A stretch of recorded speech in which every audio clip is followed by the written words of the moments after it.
Good morning, everyone. I hope you had a great weekend. We are going to continue with our discussion of equilibrium using the thermodynamic principles and thermochemical principles that we have discussed and come up with in the last chapter. What I want to move into now, we came up with this famous expression or correlation between the equilibrium constant, delta G, of the reaction and the temperature. What I want to do today is I want to move away from gas phase. Okay, I want to move away from gas phase, and this is because many chemical reactions involve phases other than gas.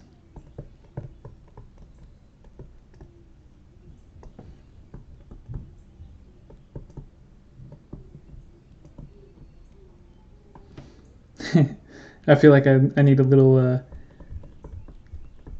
citation needed pin on that statement. Okay, that's a super obvious statement, right?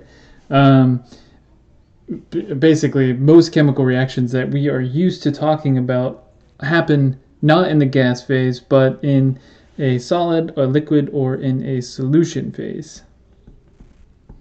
Okay, so we can have solids, liquids, solutions, real gas, etc.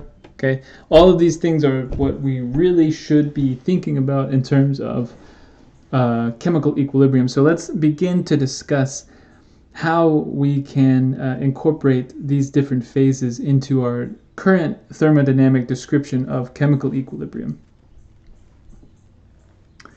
Okay, so the first question is, how can we define these?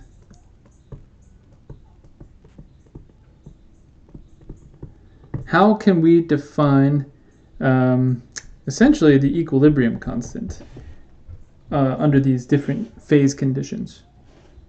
We are going to start with something called the activity, and I know you guys have learned about the activity because we talked about it last year in analytical chemistry, but now we're going to talk about it from a completely different perspective, which has to do with its definition based on thermodynamics.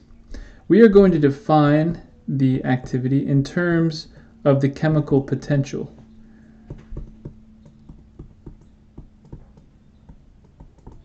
Okay, so this is defined in terms of,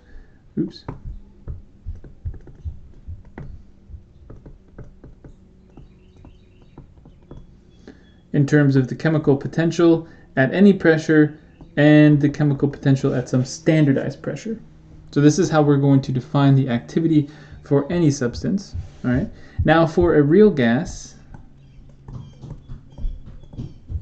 we're going to define the activity as a gas is equal to the fugacity of the gas divided by the pressure at standard conditions. Now, based on this definition of activity, we can come up with a much more standardized and generalized form of the reaction quotient. We can now say that the reaction quotient is equal to the product over all I products, so the multiplication of all of the products of the activity raised to the stoichiometric coefficient, absolute value, divided by the product of all reactants. Activities raised to the value of their stoichiometric coefficient. And sorry, that's a J there. Okay, so this is a generalized equation, and it works for all states. Okay, so it applies to all states of matter. We can use this for gas, we can use it for solid, liquid, dissolved, whatever, it doesn't matter. Any state of matter, we can use this new generalized formula, okay, and it has to do with this activity. Let's delve into what activity actually means a little bit. Recall from our last chapter, we defined the change in the chemical potential with respect to the change in the pressure at constant temperature was equal to the molar volume. Oops, not P. The molar volume of the substance. Okay, so this is the molar volume of the ith material, and we can rearrange this to get the change, infinitesimal change in the chemical potential for the ith component is equal to the volume of the ith component times the infinitesimal change in P. Okay, and of course, going from here to here, we are assuming an isothermal process. Okay, so if the process is isothermal, we can write it this way.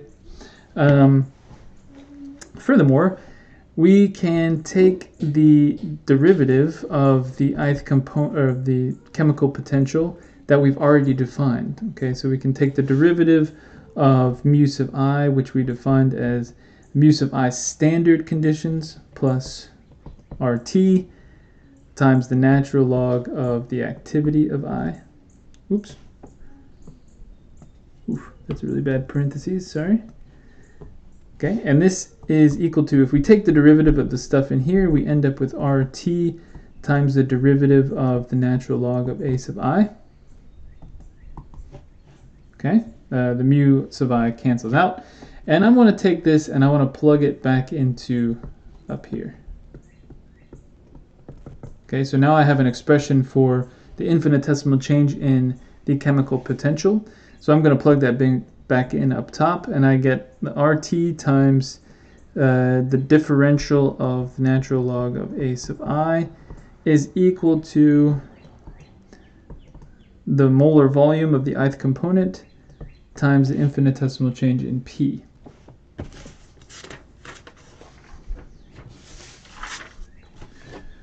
Okay, now I want to integrate this, and I'm going to integrate both sides, one side with respect to A and the other side with respect to P, and in each case I'm going to go from standard activity of 1 up to some alternative activity, and in the case of pressure I'm going to start at the standard pressure of 1 bar, and I'm going to go up to some alternative pressure there.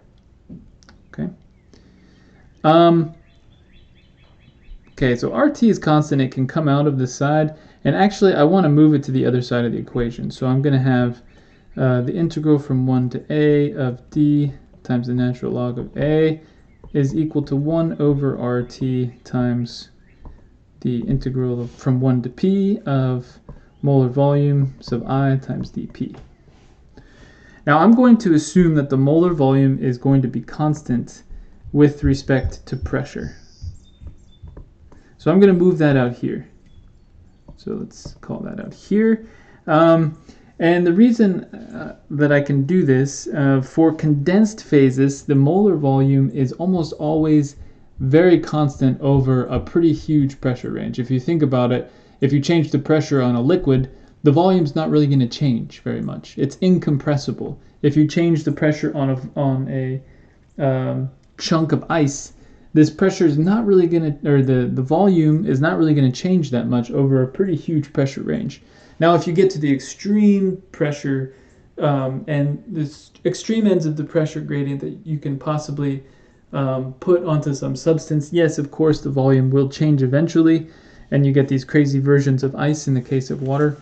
But what we're talking about are normal pressure variances, okay? And over normal pressure variances, the molar volume for condensed phases is almost always fairly constant. So this is a good assumption. Okay. Now, if we take the integral of the first side, we just end up with the natural log of A sub I. And this is equal to the molar volume over RT times P minus 1. Okay. And this, it turns out, is a pretty useful equation. Well, maybe let's do that in red just to illustrate how useful this is. Okay, there we go. Okay, so this is a pretty useful equation. To give you an idea of how useful it is, let's do an example. We don't do many examples in this course, simply because I usually just want to get through the derivations and leave the examples for you guys to do on your own. But in this case, it actually helps with the derivation, so I'm going to go ahead and do this. Let's determine the activity coefficient, or the activity of water, of liquid water, at 25 degrees C and 100 bar of pressure. Okay, this is a huge pressure, absolutely huge. It's 100 times atmospheric pressure, so it's quite large. Remember, 1 bar is approximately equal to 100 atmosphere, excuse me, 1 atmosphere. So 100 bar is approximately equal to 100 atmospheres as well. So we're at 100 times atmospheric pressure, which is pretty huge. The molar volume is equal to 18.07 cubic centimeters. Okay, let's calculate the activity of water. So we'll start with this expression that we came up with above. The natural log of the activity of water is equal to the molar volume divided by RT times P minus 1. We can just start plugging stuff in here. So we have the molar volume, and let's see, this would be 18.07 centimeters cubic per mole. I'm going to explicitly include the mole here so that units cancel out nicely. Now I'm going to change the unit of centimeter cubic into liter. This just makes it a little bit easier to cancel out with the R constant. So I have 1 liter is equal to 1,000 milliliters, or cubic centimeters in this case. So we have a cancellation there. Now we have liters, and we're going to divide this by RT. So the R we're going to use is in terms of bar, because that's the pressures that we're given. So 0.08314 bar liter per mole Kelvin. Okay, and then we multiply that by the temperature, which is 298 K at 25 K, or 25 degrees C. Kelvin cancels out, moles cancel out, liters cancel out. Now we're left with bar, and this is 100 bar minus 1 bar. And of course, bars cancel out here, so we're left with a unitless value, which is good. That's what we want. And this ends up equaling 0.0722 is equal to the natural log of the activity of liquid water. If I take the exponential of both sides, I can solve for the actual activity of water, which is equal to E raised to the 0.0722, which ends up equaling 1.07. Okay. Notice that the liquid, or the activity of a liquid, in this case water, even at extremely high pressures, is approximately equal to 1.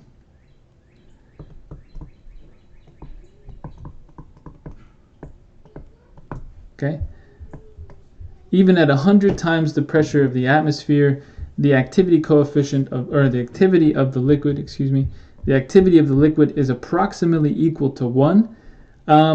This means that for basically for any condensed phase that we want to talk about, we can always assume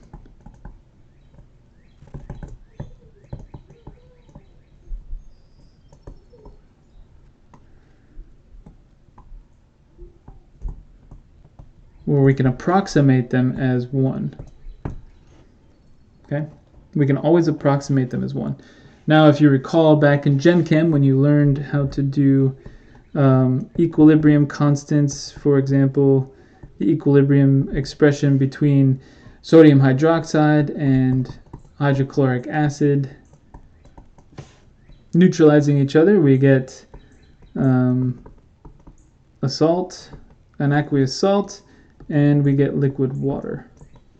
When we write the equilibrium constant for this reaction, we don't include the water, right? We just have NaCl over NaOH times HCl. Okay, that is the equilibrium constant expression for this equilibrium. It does not include the liquid water. Okay, it's not including the condensed phase. And this is because the activity for H2O, and actually the activity for any liquid, is approximately 1 at normal pressures, and even at high pressures. Okay, so activity of liquids, activities of solids are always equal to 1, which is why we learn to not include their concentrations in the equilibrium constant expression. Okay, because the activity is always 1, essentially. So here we are, unlocking the mysteries of Gen Chem.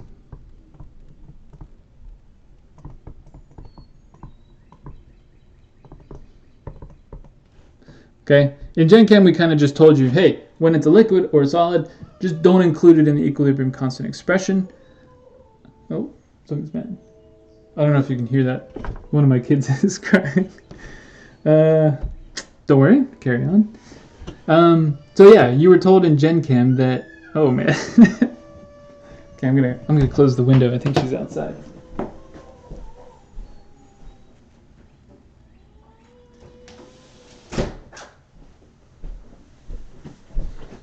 Don't worry, my wife is with her, so she's taking care of her.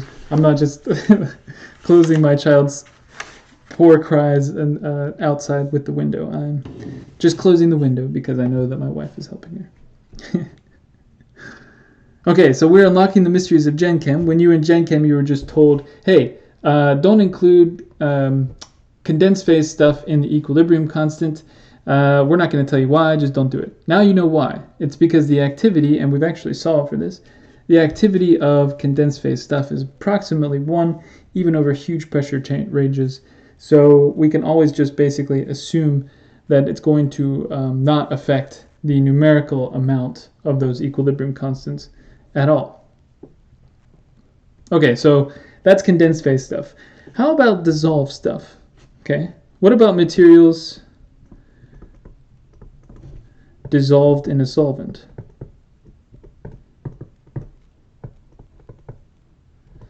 Typically H2O. Okay, we're more often than not interested in solutions or aqueous solutions. Okay, for these we can define the activity for the ith component as equal to the activity coefficient gamma sub I times the molar fraction. Okay, gamma sub I is the activity coefficient.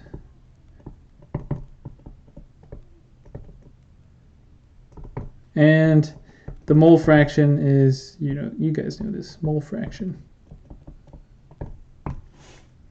Okay. Now there's a even more useful way of defining this activity in terms of the molality. Okay, and we're going to start by defining the molality in terms of the mole fraction. So molality can be related to mole fraction by this conversion factor. So if we have mole fraction times 1,000 on the top divided by 1 minus the mole fraction on the bottom multiplied by the molar mass or molecular weight of the solvent. So M solve is molecular weight. Oops.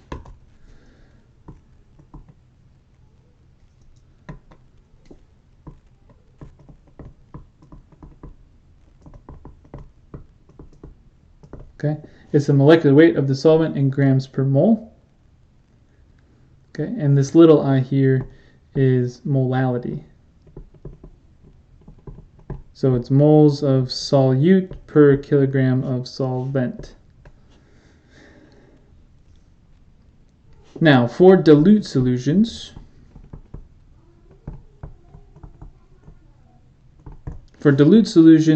we know that the mole fraction of I is going to be much less than 1.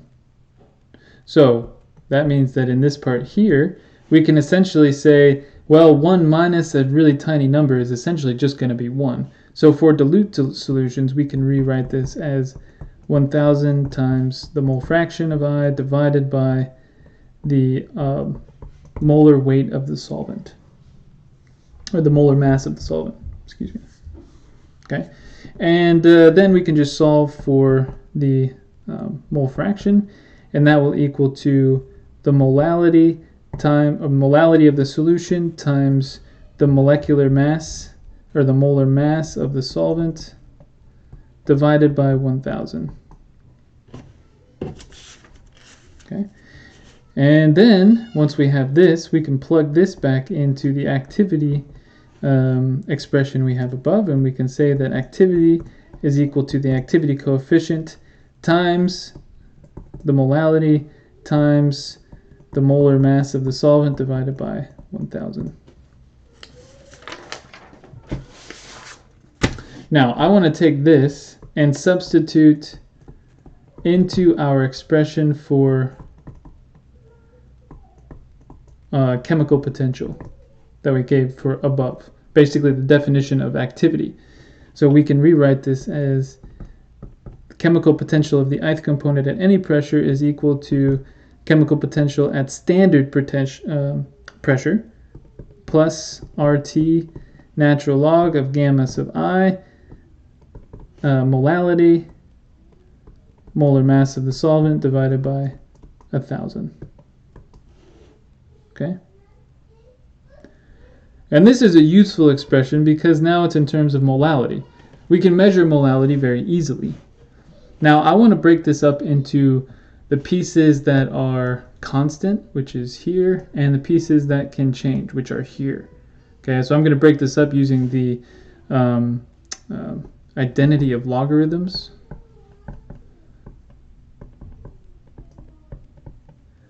Natural log of m solvent divided by 1,000 plus RT times the natural log of all the stuff that can change, the activity coefficient, and the molality of the solution.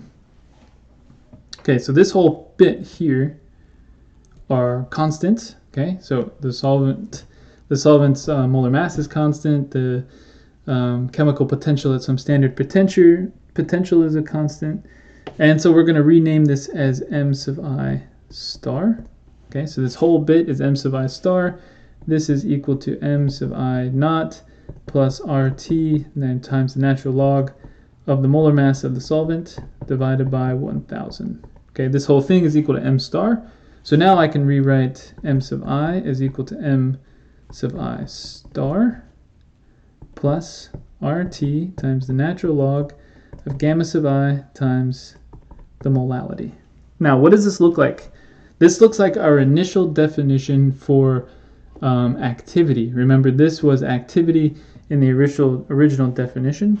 So based on this whole discussion and derivation, we can say that for solutions, the activity of I is equal to the activity coefficient multiplied by the molality. Okay? And this is true for dissolved solutes. Okay, and this is pretty useful, right? You can imagine why. It's very easy to measure the molality of some substance. Okay, so now we know that activity is proportional to the molality, and that means that Q can now be written in terms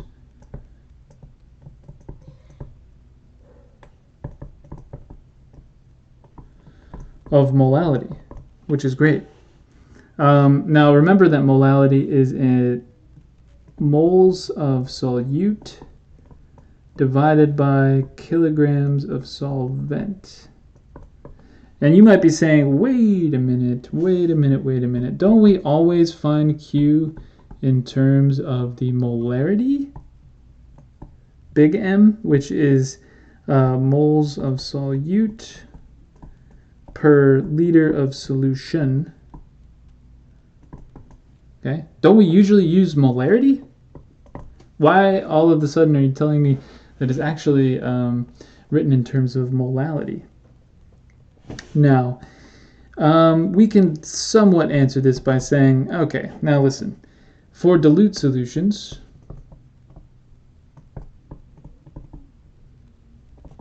okay, for dilute solutions, it's pretty easy to show that actually molarity is approximately equal to molality. Okay, molarity is approximately equal to molality, which is why, and molarity is a little bit easier to talk about because you're only talking about the volume of the solution. It's very easy to measure the volume of solution. It's difficult to measure the mass of the solvent, especially if you already have a solution made up. Okay, so that's why intro courses, and basically the way that you learned it, intro courses use molarity, okay?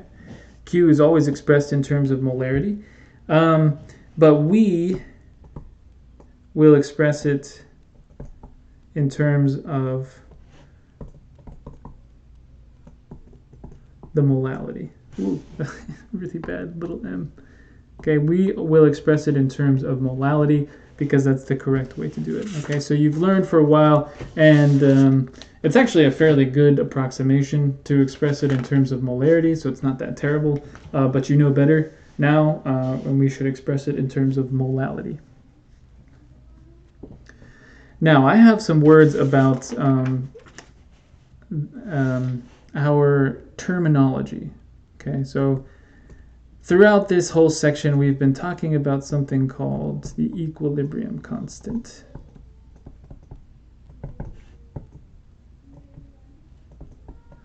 Okay, and constant should be put in quotations because indeed the equilibrium constant is not constant, and as a matter of fact, it can change with temperature. Okay, so the equilibrium constant can change with temperature, and we've already kind of mapped this out with the Gibbs-Helmholtz equation. You guys remember, this is the partial with respect to T of delta G divided by T at constant pressure is equal to negative delta H over T squared. All right. Now for a chemical reaction at standard pressure, so for chem reaction at standard pressure, we can rewrite this as the partial with respect to T of delta G standard reaction divided by T at constant P is equal to negative delta H standard reaction divided by T squared. Okay. Now recall that we came up with an expression for delta G reaction, and that is equal to negative RT times the natural log of the equilibrium constant. I'm going to plug this guy back in up here, and notice that the temperature cancels out. Okay, so we have the partial with respect to T of negative R times the natural log of the equilibrium constant is equal to negative delta H reaction standard divided by T squared. Okay. If I take the R value out of that partial term on the left-hand side, okay, if I take this guy out and I move it over to the other side along with the negative, you see that the negatives cancel out, and I can rewrite this as the partial with respect to T of the natural log of K is equal to delta H naught reaction divided by RT squared. This is another famous equation, and this is called the Vant-Hoff equation.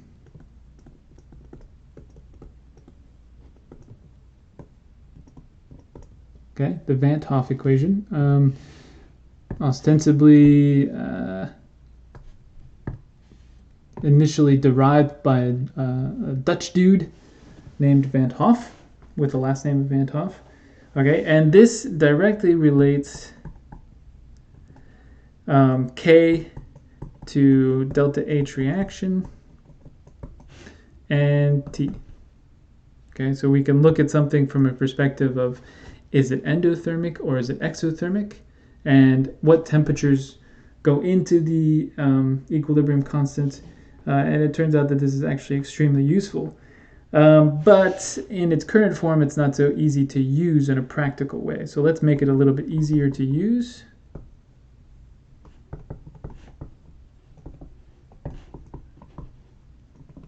Okay, let's make it easier to use in the lab. The first thing I'm going to do is I'm going to take all of the t's to one side of the equation. Okay, basically what that means is multiply both sides by the infinitesimal change in temperature, and I end up with the natural log of K is equal to delta H reaction standard divided by RT squared times the infinitesimal change in T. If I integrate both sides, I'll integrate this side from K1 to K2, and this side from T1, whoa, that's a really bad integral. And this side from T1 to T2. So K1 is the equilibrium constant at temperature 1, and K2 is the equilibrium constant at temperature 2. Okay, so if we integrate both sides, what we end up with is the natural log of equilibrium constant at temperature 2 over the equilibrium constant at temperature 1 is equal to delta H reaction standard divided by R times 1 over T1 minus 1 over T2.